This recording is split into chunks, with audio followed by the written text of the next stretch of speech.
Ganova. Aujourd'hui au Kremlin, Vladimir Poutine a pris la parole devant les diplômés des établissements d'enseignement militaire supérieur et il a beaucoup parlé non seulement de la situation en Russie, donc de la crise ukrainienne, mais aussi de la situation dans le monde. Et selon Vladimir Poutine, cette situation est loin d'être stable. Il a cité comme exemple le conflit armé au Moyen-Orient et selon Vladimir Poutine, il y a des risques d'augmentation des conflits militaires partout dans le monde, y compris en Eurasie. Selon Vladimir Poutine, si auparavant le temps se limitait à soutenir le régime de Kiev, aujourd'hui l'Alliance déclare ouvertement qu'elle se prépare à la guerre avec la Russie.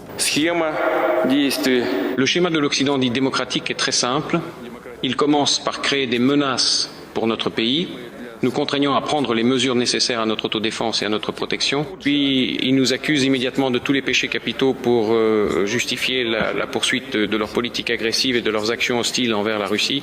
Tout cela nous est parfaitement connu, très familier. Même après l'attaque perfide contre l'Union soviétique le 22 juin 1941, et il s'agissait précisément d'une attaque perfide, l'Allemagne hitlérienne a cherché à accuser l'URSS et Staline d'agression contre ce que nous appelons aujourd'hui les pays de l'Occident. Aussi surprenant que cela puisse paraître, c'est encore étudié aujourd'hui dans des milieux quasi scientifiques. Vladimir Poutine a abordé séparément le sujet de l'opération militaire spéciale. Selon Vladimir Poutine, un échange rapide d'informations entre le front et les entreprises de défense a été mis en place. Plus d'1 millier d'armements et d'équipements ont été testés en zone de combat l'an dernier, mais la plus grande force de la Russie est son personnel militaire.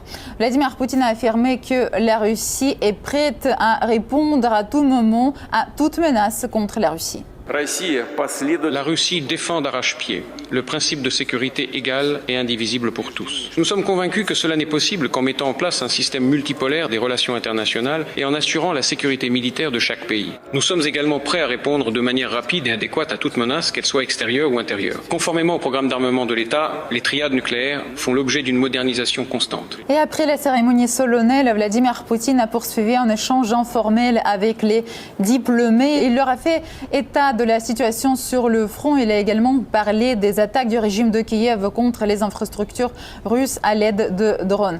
Vladimir Poutine a déclaré que tout l'Occident travaille pour l'Ukraine en livrant des drones à Kiev.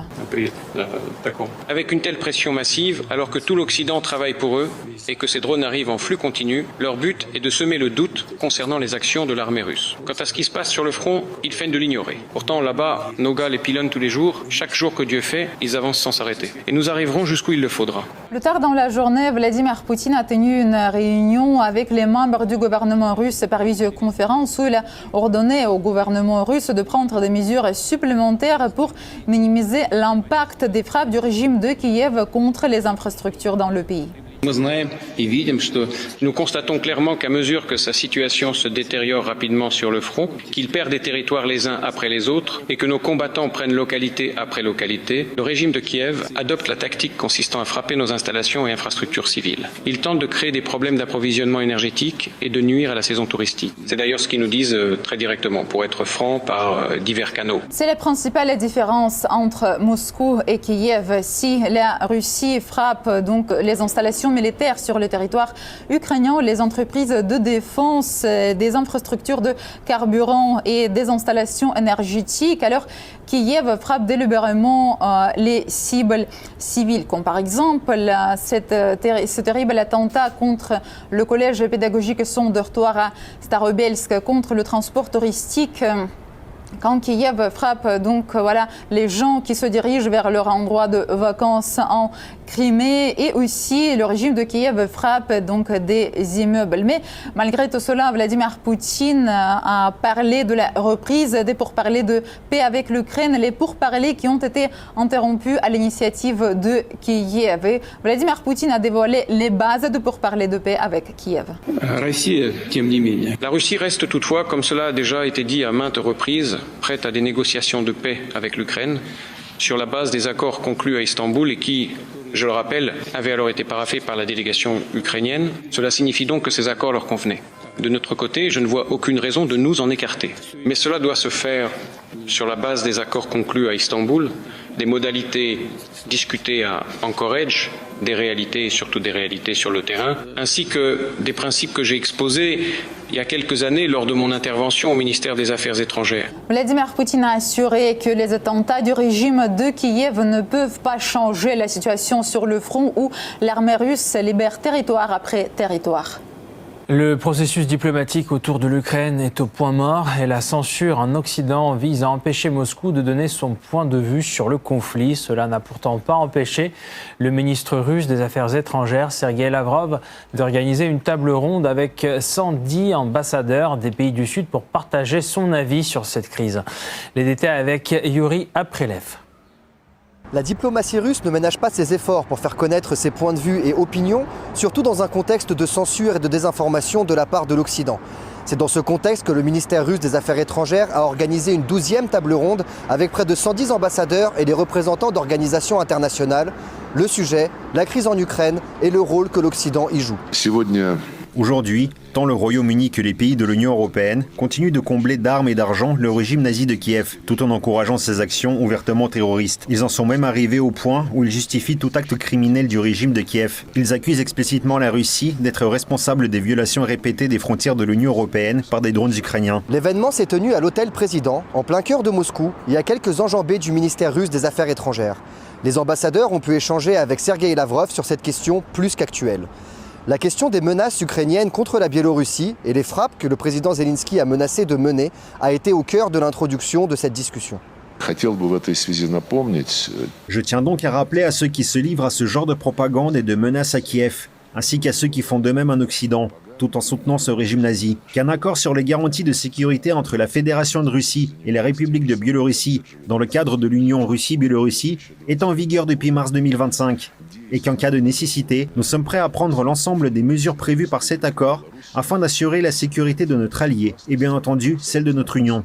De l'Asie à l'Afrique, en passant par l'Amérique latine, les ambassadeurs ont pu avoir accès à une information de première main sur la raison pour laquelle la Russie considère l'Occident comme un acteur principal et responsable du conflit en Ukraine. Ces tables rondes sont aussi une occasion pour la diplomatie russe d'entendre dans un cadre plus formel les points de vue des différentes régions du monde sur ce conflit, alors que le processus diplomatique semble à l'arrêt. Elles permettent aussi au corps diplomatique à Moscou de se retrouver en ces périodes de troubles et discuter sans hystérie et accusations permanentes. Le fait que cet événement ait été le 12e tenu dans ce format montre l'intérêt évident des deux côtés. Nul doute que d'autres suivront sur des sujets tout aussi importants. Preuve en est que l'un des représentants africains a, durant l'événement, posé des questions sur la participation de l'Afrique au processus de négociation sur l'Ukraine, ce à quoi Sergueï Lavrov a répondu de manière positive quant au rôle de l'Afrique. Dès le début de l'opération militaire spéciale, les pays africains se sont montrés prêts à apporter leur aide. Je tiens tout particulièrement à souligner les efforts du président de la République d'Afrique du Sud, Ramaphosa, qui avant le 2e sommet Russie-Afrique en 2023 est venu rencontrer le président Poutine au sein d'un groupe d'une dizaine de pays africains, afin de discuter de leur contribution aux efforts pour régler le conflit. Car le dialogue, c'est le cœur de la diplomatie, chose qu'on semble avoir oubliée à Bruxelles, mais pas à Moscou. Même l'un des principaux alliés de Zelensky au sein de l'Union européenne pourrait se détourner de l'Ukraine. Tout cela à cause de la glorification du nazisme par Kiev que la Pologne n'est pas disposée à tolérer. Zelensky risque de perdre l'un de ses principaux alliés, la Pologne, en raison de sa sympathie pour l'idéologie nazie. Et ce conflit est plus grave pour Kiev qu'il n'y paraît à première vue. La glorification par Kiev des figures de l'UPA, l'armée insurrectionnelle ukrainienne, responsable des massacres de civils polonais en Volhynie, influence même la conférence pour la reconstruction de l'Ukraine, prévue les 25 et 26 juin à Gdansk, en Pologne. À la suite de ce conflit ukraino-polonais, qui oppose notamment les dirigeants des deux pays, ni Zelensky ni le président polonais Nawrocki ne seront présents à cette réunion. Pour la Pologne, pays victime du nazisme, le refus de cette glorification est une question de principe absolu. Tous les patriotes comprennent l'ampleur des crimes commis par les nationalistes ukrainiens sur le territoire polonais et à quel point ces événements ont été tragiques. Il est question de l'attitude vis-à-vis de l'histoire, ainsi que du fait que le drapeau bandériste rouge et noir ne soit pas acceptable en Pologne. La classe politique polonaise exprime massivement son mécontentement. Les responsables se débarrassent ostensiblement des distinctions ukrainiennes qui n'ont plus aucune valeur à leurs yeux. Ainsi, le vice-président du Sénat polonais, Michał Kamiński, a rendu 2 distinctions, dont l'ordre du prince Jarosław le Sage. Certains députés de la Diète affirment également que l'Ukraine n'a pas sa place au sein de l'Union européenne et de l'OTAN tant que sa dénazification n'aura pas été menée à bien. Si une partie déclare vouloir que leur histoire soit celle de clous enfoncés dans des crânes d'enfants et que ce soit l'histoire de héros nationaux comme Bandera, qui est un criminel de droit commun et qui se doit d'être appelé ainsi, alors nous avons le droit de ne pas construire des relations amicales avec cette Ukraine-là. Il n'y a pas de place pour une telle Ukraine dans la civilisation occidentale, ni dans l'Union européenne, ni dans l'OTAN, et ce n'est pas surprenant. Nous avons le droit de formuler rigoureusement nos exigences envers l'Ukraine. Et si l'Ukraine veut faire partie de l'Occident à l'avenir, elle doit rayer de sa politique historique l'UPA, armée insurrectionnelle ukrainienne, et Bandera, et ne pas les considérer comme la base de l'État. Nous ne pouvons tout simplement pas être d'accord avec cela. Pour rappel, c'est la décision irréfléchie de Zelensky de donner le nom des héros de l'UPA à l'une des unités de l'armée ukrainienne qui a conduit à une aggravation des relations entre Varsovie et Kiev. Ce franchissement manifeste d'une ligne rouge a provoqué la colère du président polonais, qui est allé jusqu'à retirer à Zelensky la plus haute distinction polonaise, l'ordre de l'Aigle blanc. Il est évident qu'en se voyant privé de cette distinction, le chef du régime de Kiev risque des pertes bien moins symboliques, étant donné que depuis le début du conflit russo-ukrainien, la Pologne est l'un des principaux alliés et fournisseurs d'armes de l'Ukraine. Les conférences Primakov ont débuté aujourd'hui dans la capitale russe. Ce forum réunit chaque année diplomates, experts et responsables politiques autour des grands enjeux de l'actualité internationale. Igor Kourachenko revient sur les moments forts de cette première journée. Multipolarité en relation avec l'Occident, crise en Ukraine, conflit au Moyen-Orient. Les sujets qui redessinent la planète entière sont au cœur de débat aujourd'hui à Moscou. Les conférences Primakov viennent d'ouvrir leurs portes. Ce forum, nommé en l'honneur de l'un des architectes de la diplomatie russe moderne, réunit chaque année celles et ceux qui tentent de décrypter les grandes tendances dans les relations internationales. Et cette année, le débat s'annonce particulièrement animé. Un monde sans règles, la loi du plus fort. C'est le thème de cette édition des conférences Primakov. Des dizaines d'experts, chercheurs, diplomates et responsables politiques venus d'une vingtaine de pays participent au débat. Les analyses divergent parfois, mais une idée semble largement partagée. Le monde unipolaire recule, mais non sans résistance. À Moscou, les autorités envoient la cause dans la politique des pays occidentaux qui remplacent progressivement le droit international par le concept d'ordre fondé sur des règles. Un système à géométrie variable où les principes s'appliquent ou disparaissent selon les circonstances. L'objectif de l'Occident reste le même, défendre le plus longtemps possible le système unipolaire. Si l'on étudie tous les concepts stratégiques fondamentaux de l'OTAN et désormais de l'UE, car l'un ne vaut pas mieux que l'autre, et en ce sens, ils sont en train de fusionner. On y trouve 2 points essentiels. Premièrement, l'OTAN et l'UE existent pour assurer, par tous les moyens militaires, politiques et économiques dont dispose l'Occident, la protection de leurs milliards dorés. Deuxièmement, l'OTAN aspire à établir sa supériorité non seulement dans tous les milieux opérationnels, mais aussi sur tous les théâtres d'opération. Voilà, c'est aussi simple que ça. Nous voyons aujourd'hui les résultats de cette politique. Et les conséquences sont visibles. Le système de sécurité internationale vacille. L'an dernier, la planète connaissait 65 conflits armés, un record depuis la Seconde Guerre mondiale. L'Europe en offre aujourd'hui un exemple concret. Là où certains parlent de négociations, Bruxelles continue d'envoyer de l'argent et des armes à Kiev. Le récent sommet du G7 à Évian s'est déroulé dans cet esprit. Yuri Ushakov, conseiller du président russe, a présenté la vision russe de cette rencontre. Lors de ce sommet du G7, les Européens ont tout fait pour que l'Occident se prononce de nouveau d'une seule voix, pour que la guerre se poursuive jusqu'au dernier Ukrainien et que l'esprit d'Anchorage soit oublié et éclipsé par celui d'Évian. Le recours à la force est-il devenu la nouvelle norme des relations internationales ou s'agit-il d'une phase de transition vers un monde multipolaire? Pour de nombreux intervenants, la question mérite d'être posée. On est dans un monde qu'on peut caractériser comme multipolaire, c'est clair, mais c'est une multipolarité qui ne connaît pas encore de prévisibilité, de stabilité, de règles accepté par tout le monde. Et donc, je trouve donc la question de base de cette conférence absolument pertinente. Impossible également d'évoquer l'émergence du monde multipolaire sans parler de l'Afrique. Le continent s'impose aujourd'hui comme l'un des principaux moteurs de la croissance mondiale. Son poids économique, démographique et politique ne cesse d'augmenter. Il est évident que le monde change très rapidement. En tant que directrice de l'Institut des études africaines, je représente ici, d'une certaine manière, le continent africain, dont le rôle s'accroît tant dans la politique que dans l'économie mondiale. Je ne citerai que 2 exemples. Lors de mon déplacement en Éthiopie en novembre, j'ai pu constater l'ouverture d'un vaste centre d'intelligence artificielle. Pendant la crise dans le détroit d'Ormuz, le Nigeria s'est révélé être le premier exportateur de kérosène au monde. Cela montre que l'importance de l'Afrique ne cesse de croître, non seulement sur le plan politique, mais aussi économique. Le monde est donc en train de changer. Cette première journée a donné le ton. Pratiquement tous les grands sujets de l'ordre du jour mondial ont été abordés, mais le programme de demain s'annonce encore plus attendu. En Suisse, les préparatifs pour la prochaine phase des négociations américano-iraniennes sont terminés, comme l'affirme le vice-ministre iranien des Affaires étrangères. Quelles seront les prochaines étapes? Les détails. Les efforts diplomatiques battent leur plein.